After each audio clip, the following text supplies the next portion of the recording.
Welcome to This Explainer, where we're diving headfirst into the fascinating and sometimes misunderstood world of aesthetic treatments. Today, we're popping the hood on the most famous one of them all, Botox. We really need to get into this because there is a vast, intricate world of biology and precise anatomy behind this household name.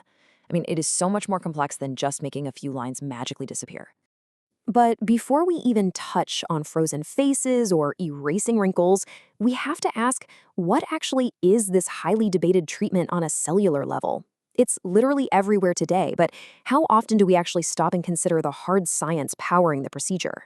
So here is our roadmap for today. We're going to cover 1. Beyond the frozen face. 2. How the toxin works. 3. The facial blueprint.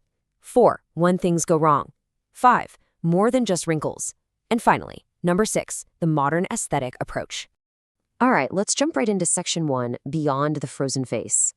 The first thing we need to clear up is that Botox is actually just a catchy brand name. The substance itself, that's botulinum toxin. And yeah, it really does originate from a bacterium called Clostridium botulinum, making it a highly purified neurotoxin. Now, when used in controlled medical doses, this toxin works therapeutically to temporarily dial back muscle contraction. It's completely dose-dependent, which means clinicians are using incredibly precise tiny amounts to do things like alter glandular secretion, smooth out wrinkles, and actually modify the balance of your entire face.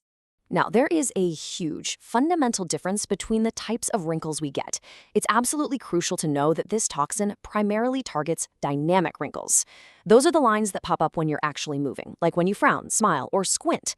On the flip side, we have static wrinkles. These are the lines that just stick around even when your face is totally at rest, usually caused by collagen loss or elastin breaking down over time. Botulinum toxin won't really fix those on its own. Static lines usually need a completely different approach, like dermal fillers or skin resurfacing. Moving right along to section 2, how the toxin works. Let's zoom way in and look at how this stuff builds a temporary barrier right at your neuromuscular junction. Think of it kind of like a highly specific traffic stop. First, the toxin binds to the nerve terminals and gets taken inside the cell. And here's where the magic really happens. It cleaves, or essentially snips, these things called snare proteins. Imagine cutting the wires to a doorbell. Without those proteins, the chemical messenger, acetylcholine, literally can't be released to tell the muscle to move. And without that messenger, the muscle contraction drops, and you get a safe, temporary, functional denervation.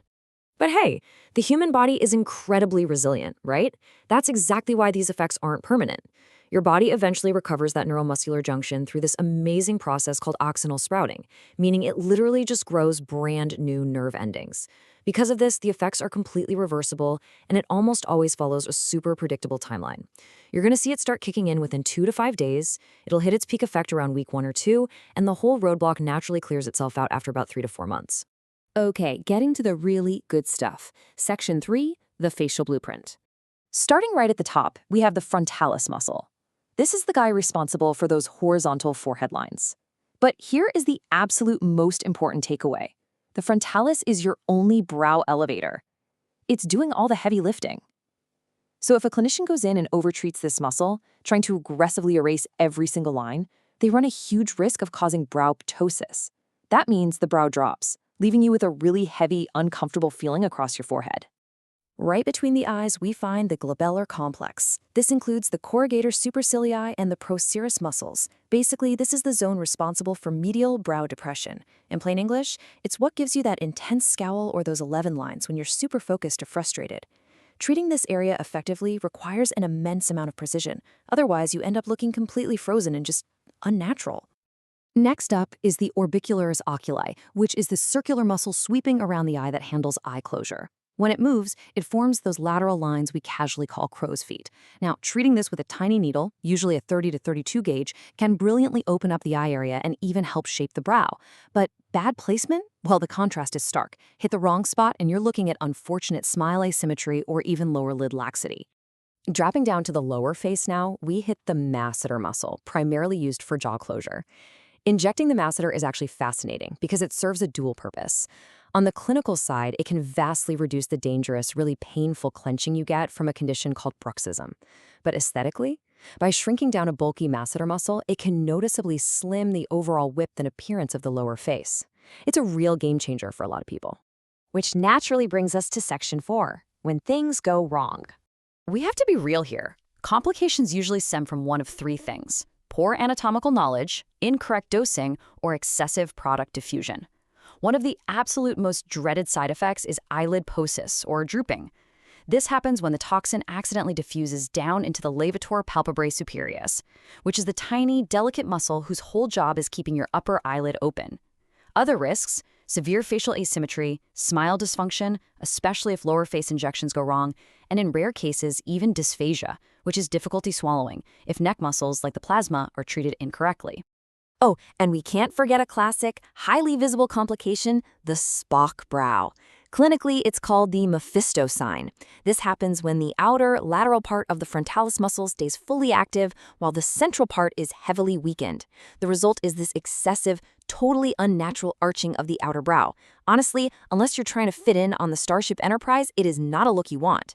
It just perfectly illustrates why balancing muscle strength and using precise, anatomically tailored dosing is so critically important. All right, Section 5. More than just wrinkles.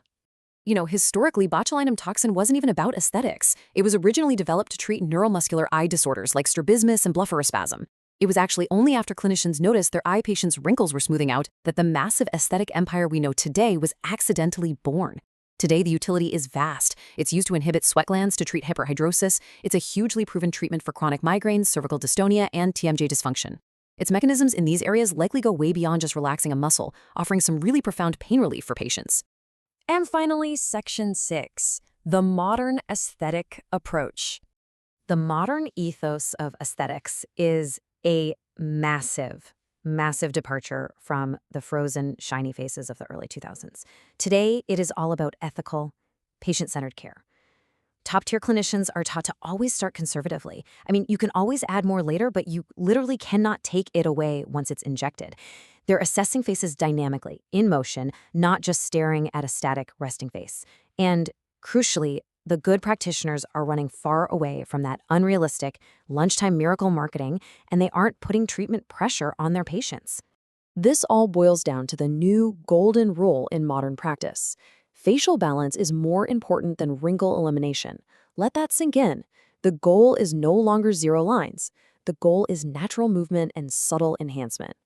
As the research clearly reminds us over and over again, overtreatment almost always looks far, far worse than undertreatment. So, this leaves us with a final, provocative thought to ponder today.